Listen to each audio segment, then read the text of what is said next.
The Apostle Paul's greatest desire was to get to know our loving Savior, Jesus Christ, much better.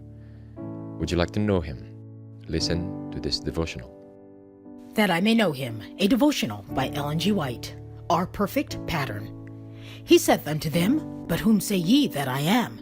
And Simon Peter answered and said, Thou art the Christ, the Son of the living God. Matthew 16, verses 15 and 16.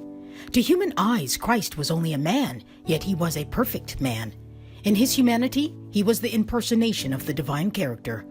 God embodied his own attributes in his Son: his power, his wisdom, his goodness, his purity, his truthfulness, his spirituality, and his benevolence. In him, though human, all perfection of character, all divine excellence dwelt.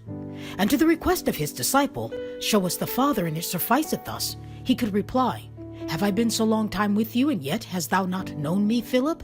He that hath seen me hath seen the Father. And how sayest thou then, Show us the Father? I and my Father are one. John 14, verses 8 and 9, and John 10, verse 30. The strong denunciation of the Pharisees against Jesus was, Thou being a man makest thyself God. And for this reason they sought to stone him. Christ did not apologize for this supposed assumption on his part. He did not say to his accusers, You misunderstand me, I am not God. He was manifesting God in humanity.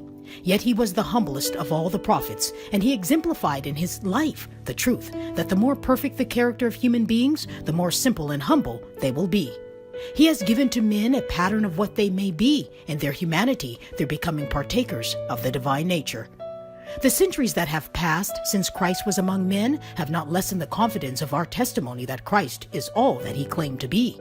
Today the question may be repeated, What think ye of Christ? And without a moment's hesitation, the answer may be given.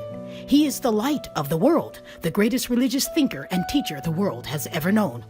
All who hear his voice today, all who study the principles set forth in his teaching, must say, in truthfulness, as did the Jews of his day, Never man spake like this man. Is not this the Christ?